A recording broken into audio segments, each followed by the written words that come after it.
Hello guys, स्वागत है आपका इग्नू क्लासेस में। आज हम करने वाले हैं BHIC 134।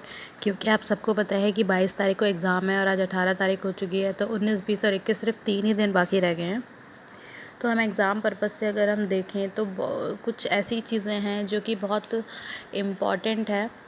अगर जैसे किसी के पास टाइम बहुत कम है, जो कि जल्दी से प्रिपरेशन नहीं कर सकता है, तो वो कुछ मेन टॉपिक उठा करके प्रिपेयर कर सकता है फॉर द एग्ज़ामिनेशन पर्पज़। तो अब हम देखते हैं कि क्या क्या इम्पॉर्टेंट है, जो बहुत ज़्यादा इम्पॉर्टेंट है, जो अक्सर क्वेश्चंस में देखे जाते हैं। और एक चीज़ आपको और बता दूं कि क्योंकि ये सब्जेक्ट जो है वो नया है, अभी 1 ही साल पहले ये आया है, तो इसके बहुत ज़्यादा प्रीवियस ईयर क्वेश्चन पेपर तो अवेलेबल नहीं है। लेकिन इसके साथ एक खासियत है, वो ये है कि ये जो बुक है, ये जो सिलेबस है BHIC 134, ये क्या है कि हमें जो हिस्ट्री ऑनर्स है ना, उसमें से EHI 05 और EHI 01 में से ये लिया हुआ है। ठीक है, तो अगर हम उसके क्वेश्चन पेपर देखें या उसके असाइनमेंट्स देखें प्रीवियस ईयर के, तो वो बहुत ज़्यादा हेल्पफुल रहेगा। तो जो फर्स्ट चैप्टर है उसकी अगर हम बात करेंगे तो उसमें 2 ही चीज़ें बहुत इम्पॉर्टेंट है। पहला तो 18वीं शताब्दी की विशेषताएं या फिर उसका संबंधित वाद विवाद, और दूसरा मुग़ल साम्राज्य और उसका पतन और 18वीं शताब्दी का आरंभ। ठीक है, तो ये 2 चीज़ें हैं इसमें जो बहुत ही मेन है, जिस पर अक्सर क्वेश्चन आता ही है। अगर हम सेकंड चैप्टर की बात करेंगे तो सेकंड चैप्टर है स्वतंत्र राज्यों का आविर्भाव, यानी कि मुग़लों के पतन के बाद जो जो स्वतंत्र राज्य क्षेत्रीय शक्ति के रूप में उभरे थे, वो था मैसूर, हैदराबाद और सिख धर्म या सिख राज्य का उदय। तो ये तीनों चीज़ें ही अक्सर पूछी जाती हैं, प्रीवियस ईयर में भी पूछी थी, और ये अक्सर असाइनमेंट में भी आता है, और ये मतलब एग्ज़ामिनेशन पर्पज़ से ये आ सकता है। तो इसको एक बार आप ज़रूर देखिए।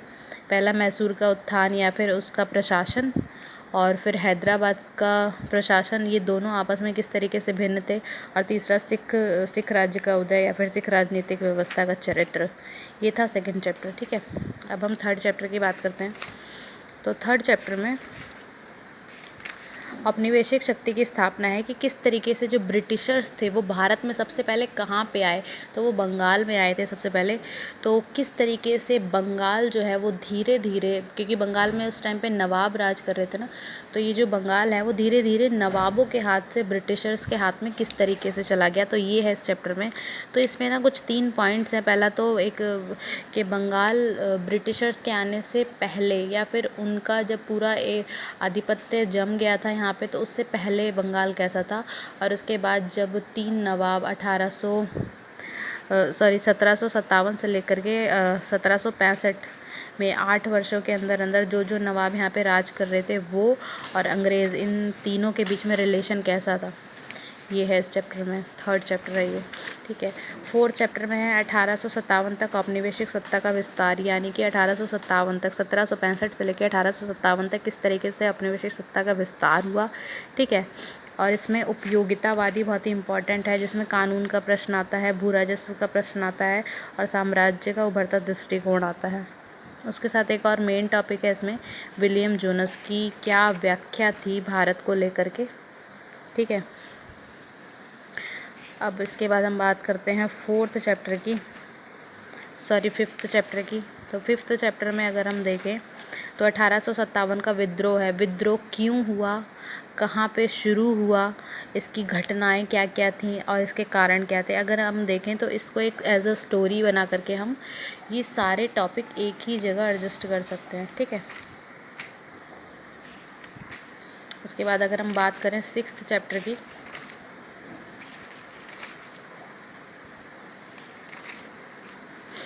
तो 6 चैप्टर में है औपनिवेशिक अर्थव्यवस्था। औपनिवेशिक अर्थव्यवस्था किस तरीके से थी, यानी कि जो ब्रिटिशर्स थे वो यहाँ पे किस तरीके की अर्थव्यवस्था बनाना चाहते थे, और ख़ास करके कृषि को लेकर के, क्योंकि उनका जो यहाँ पे राजस्व इकट्ठा करने का या फिर पैसा कमाने का जो साधन था, वो सबसे पहला कृषि ही था।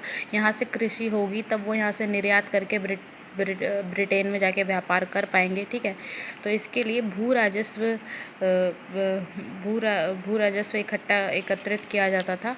ठीक है, तो इसमें सबसे पहले अंग्रेज़ों के अधीन वाणिज्यीकरण जो था वो किस तरीके का था, मतलब अंग्रेज़ों के अधीन जो व्यापार वाणिज्यीकरण हो रहा था, कृषि का वाणिज्यीकरण खास करके, वो किस तरीके का था और उसका निर्यात व्यापार का कृषि पर क्या प्रभाव पड़ा। ठीक है, और उसके बाद वाणिज्यिक फसलों का वो चुनाव कैसे करते थे, जैसे कि खास करके अगर देखा जाए तो नील है, अफ़ीम है, कपास है, सूत है, ये सारी चीज़ें सबसे प्रायोरिटी पे आती है जो ब्रिटिशर्स यहाँ से निर्यात करके ले जाते थे ब्रिटेन में और बाकी की यूरोपियन कंट्रीज़ में। उसके बाद वाणिज्यीकरण जो था, कृषि का वाणिज्यीकरण जो हो रहा था, उसके परिणाम क्या हुए या उसके प्रभाव, उसका क्या क्या प्रभाव पड़ा। तो जो देश है वो और दरिद्र होता गया, अस्थायित्वता आती गई, सामाजिक संरचना पर प्रभाव पड़ा बहुत। ठीक है, उसके बाद यहाँ पे 3 जो हैं वो व्यवस्थाएं लागू की गई थी। एक था स्थायी बंदोबस्त, दूसरा है रैयतवाड़ी बंदोबस्त, तीसरा है महलवाड़ी बंदोबस्त। तो तीनों ये टॉपिक बहुत इम्पॉर्टेंट है। उसके बाद अगर हम बात करें 7th चैप्टर की, तो 7th चैप्टर है अपने औपनिवेशिक व्यवस्था, व्यापार और उद्योग। अभी तक हमने देखा जो औपनिवेशिक अर्थव्यवस्था है वो कृषि में थी, अब जो औपनिवेशिक अर्थव्यवस्था है वो व्यापार और उद्योग में भी आने लगी थी, यानी कि वो व्यापार में पूरी तरीके से हस्तक्षेप कर चुके थे यहाँ पे इंडिया में। ठीक है, तो ईस्ट इंडिया कंपनी का ढांचा किस तरीके का था वो अगर हम उसकी बात करें तो ईस्ट इंडिया कंपनी जो थी ना वो संयुक्त स्टॉक संगठन के रूप में काम करती थी, जहाँ पे बहुत सारे शेयर धारक होते थे। तो इससे क्या होता था, इनके पास पैसे की कोई कमी नहीं होती थी, है ना। तो पैसे की कमी नहीं होती थी तो पूरी तरीके से आधिपत्य जमाने की कोशिश करते थे यहाँ पे। ठीक है, तो उसके लिए क्या होता था, ये कंपनी का जो इंडियन ईस्ट इंडिया कंपनी का जो ढांचा था वो बहुत ही मतलब मजबूत हो रखा था, पूंजी की कोई कमी नहीं थी इनके पास, और शेयर धारक कितने थे कि इनका जो व्यवसाय है वो अच्छा खासा लंबे समय तक चलने वाला भी था। ठीक है, और इसके अलावा ईस्ट इंडिया कंपनी जब इतनी मजबूती से काम कर ही रही थी यहाँ पे, तो वो चाहती थी कि वो सारा का सारा प्रॉफिट खुद ले और किसी और यूरोपीय कंपनी को वो प्रॉफिट ना मिले। तो इसके लिए वो इंडिया पर अपना एकाधिकार, अपना इंडिया पर जो भारतीय उद्योग थे या फिर भारतीय व्यापार पर अपना एकाधिकार जमा रही थी, जो उनको प्रोवाइड भी हुआ। सबसे पहले महारानी एलिजाबेथ ने दिया उनको, फिर बाद में अन्य सम्राटों ने भी दिया। ठीक है, उसके बाद अगर हम बात करें तो जब व्यापार पर एकाधिकार हो गया था ब्रिटिश शासन का, तो वो इस तरीके से शासन कर रहे थे कि पूरी तरीके से देश को एकदम दरिद्र और गरीब बनाने पे लगे हुए थे। लेकिन उसके बाद क्या होता है कि एकाधिकार को मुक्त व्यापार के रूप में बदला जाता है। तो मुक्त व्यापार के लिए भी बहुत सारी कड़ी स्पर्धा होती है। ठीक है, संघर्ष करना पड़ता है ईस्ट इंडिया कंपनी को। उसके बाद फिर जो ईस्ट इंडिया कंपनी के हाथ से जो है इंग्लैंड का संसद जो है वो एक ये एकाधिकार को समाप्त कर देता है 1813 में एक चार्टर्ड अधिनियम के द्वारा। उसके बाद अगर हम बात करें कि जब एकाधिकार समाप्त हो जाता है तो जो औद्योगिकरण होता है ना, औद्योगिकरण तो हुआ जो भारतीय उद्योग काम कर रहे हैं, और एक था अनुद्योगीकरण। अनुद्योगीकरण कैसे होता है कि जब यहाँ पे एकाधिकार समाप्त हो जाता है तो ये लोग क्या करते हैं कि ब्रिटिश में मतलब इंडस्ट्रियलाइजेशन होता है और औद्योगिक क्रांति होती है, जिसके ज़रिए जो है भारत को और भी दरिद्र बनाने की जो प्रक्रिया है वो निरंतर चलती रहती है। औपनिवेशिक शासन का आर्थिक प्रभाव 8वें चैप्टर अगर हम इम्पॉर्टेंट देखें तो औपनिवेशिक शासन के आर्थिक प्रभाव क्या क्या थे। सबसे पहला इसमें आता है उपनिवेशवाद क्या है और ये किन किन चरणों में बटा। तो ये 3 चरणों में था और इन तीनों चरणों के जो लक्ष्य थे वो बहुत ही अलग अलग थे। जो पहला लक्ष्य था वो भारत में व्यापार पर दोबारा से एकाधिकार प्राप्त करना था इन लोगों को। ठीक है, और दूसरा जो राज्य सत्ता है उस पर नियंत्रण पा करके जो सरकारी राजस्व है उसको सरकारी प्रत्यक्ष रूप से इनको जब्त करना था। ठीक है, जो दूसरा द्वितीय चरण था उसमें क्या होता है कि ये जो व्यापार है ये मतलब ये व्यापार के द्वारा इतना शोषण होता है कि यहाँ पे मुक्त व्यापार का उपनिवेशवाद यहाँ पे लागू किया जाता है। उसके बाद अगर हम देखें उपनिवेशवाद का व्यापार लागू यहाँ पे होता है। उसके बाद क्या होता है कि इतने सारे मतलब लोग यहाँ पे ये करते हैं कि एकाधिकार जो है वो समाप्त होना चाहिए, क्योंकि यहाँ पे बाकी यूरोपियन कंट्रीज़ को भी यहाँ पे मौका मिलना चाहिए काम करने का।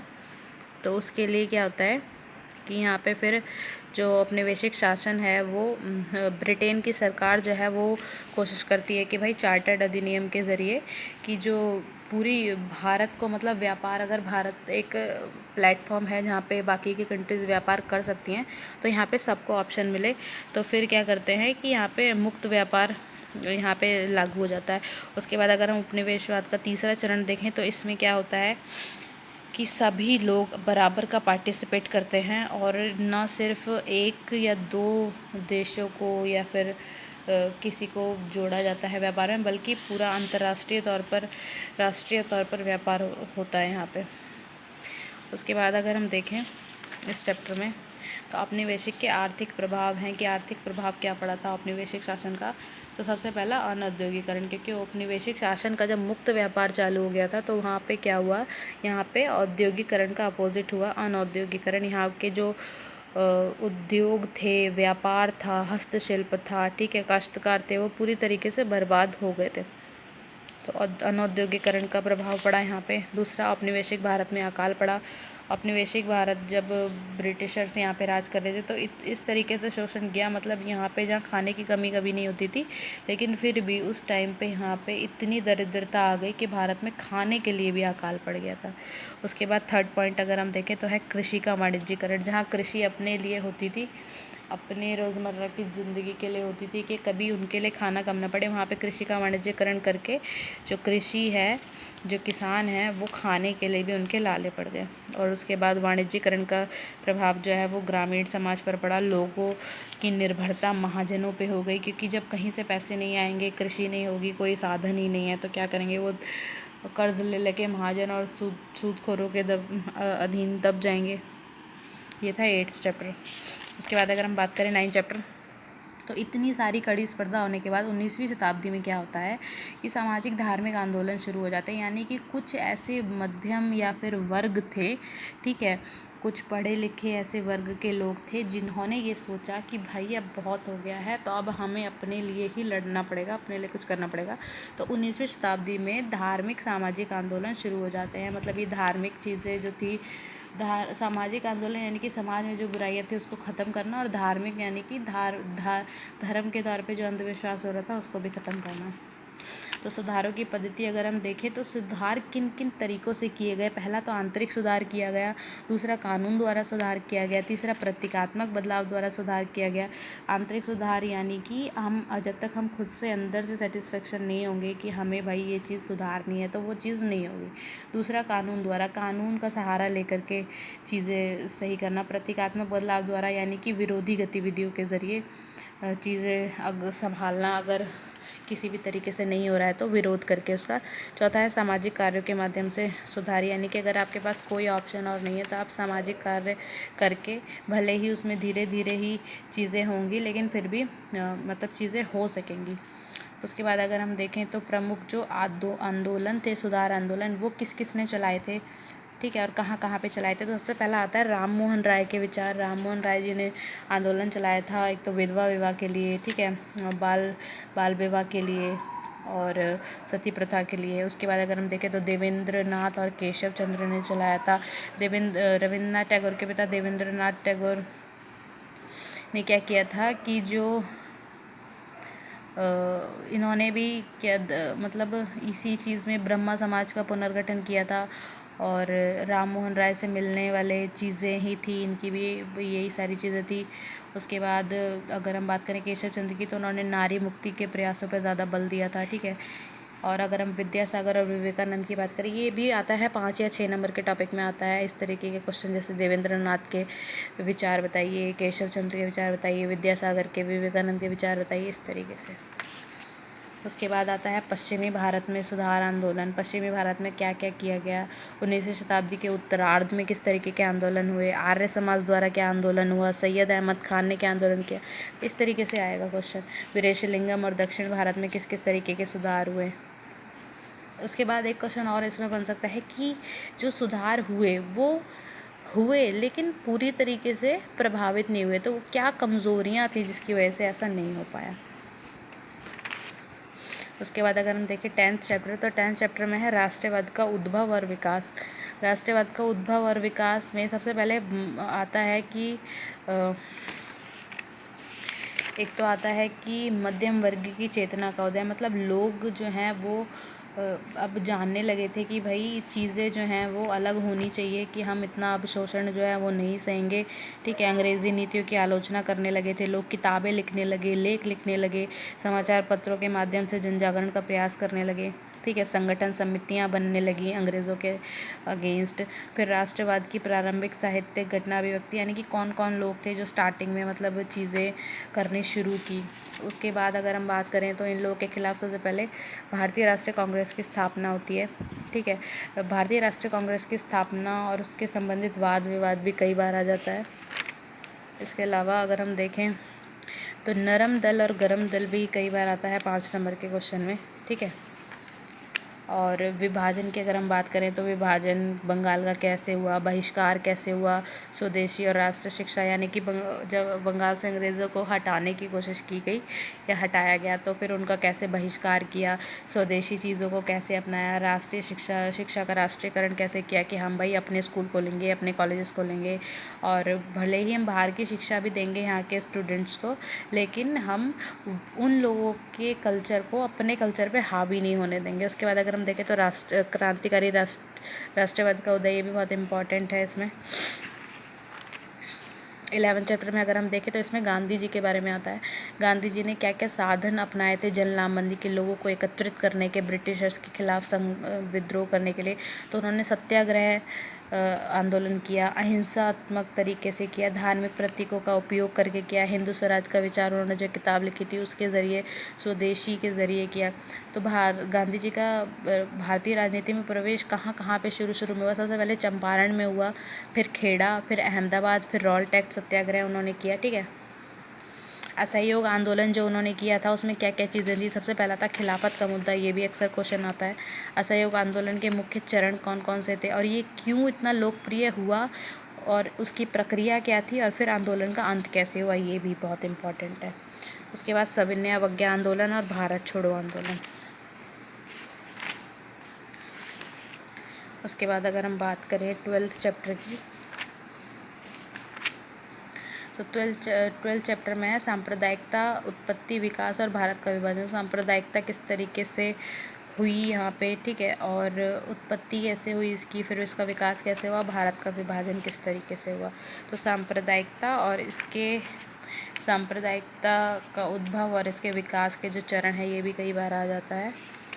या फिर 20वीं शताब्दी में सांप्रदायिकता किस तरीके की थी, लखनऊ समझौता, इस तरीके के भी क्वेश्चन आ सकते हैं 5 नंबर के क्वेश्चन में।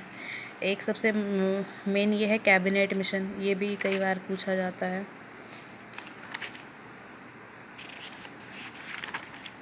उसके बाद अगर हम 13 चैप्टर की बात करें, स्वतंत्रता का आगमन, यानी कि संविधान सभा और गणतंत्र की स्थापना।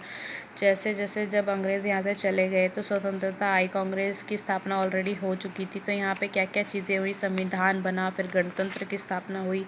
तो समझौता वार्ता के माध्यम से सबसे पहले शिमला सम्मेलन हुआ यहाँ पे, फिर लेबर पार्टी द्वारा सत्ता ग्रहण की गई यहाँ पे, फिर चुनाव और कैबिनेट मिशन योजना भी हुई यहाँ पे। तो ये सारे बहुत ही मेन टॉपिक्स हैं। संविधान निर्माण और संविधान सभा, जो संविधान सभा का गठन है और उद्देश्य, असाइनमेंट में भी क्वेश्चन आपको देखने को मिलेगा। संविधान सभा की भूमिका किस तरीके की थी, ये सब चीज़ें। स्वतंत्रता के बाद की राज्य व्यवस्था पर राष्ट्रवादी विरासत का प्रभाव किस तरीके से पड़ा, ये सब। तो ये था पूरी बुक में सबसे मेन टॉपिक जो कि अक्सर देखा जाता है कि आएगा। ठीक है, और मैंने जैसे कि आपको बताया कि ये जो बुक है ये हिस्ट्री ऑनर्स में जो है EHI दिख रहा होगा आपको,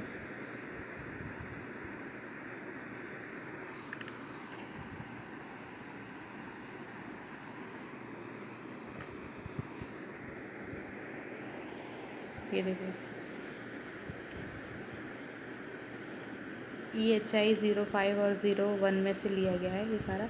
तो इसके अगर असाइनमेंट, जैसे वैसे मैंने आपको जो क्वेश्चन बताया है वो इन्हीं के असाइनमेंट वाले ही क्वेश्चन है और कुछ क्वेश्चन पेपर वाले क्वेश्चन है। तो अगर आप ये सब आप सुन लेंगे या तैयार कर लेंगे तो आपको बहुत हेल्पफुल रहेगा ये। और अगर अगर आप इतना भी नहीं पढ़ सकते हैं तो फिर ये वीडियो आप ज़रूर सुनिए। और इसके अलावा अगर आप प्लेलिस्ट पे जाएंगे इग्नू क्लासेस की, तो आपको और भी वीडियोस मिलेंगे। अगर आप उसको भी सुनेंगे तो काफ़ी हेल्पफुल रहेगा आपके लिए।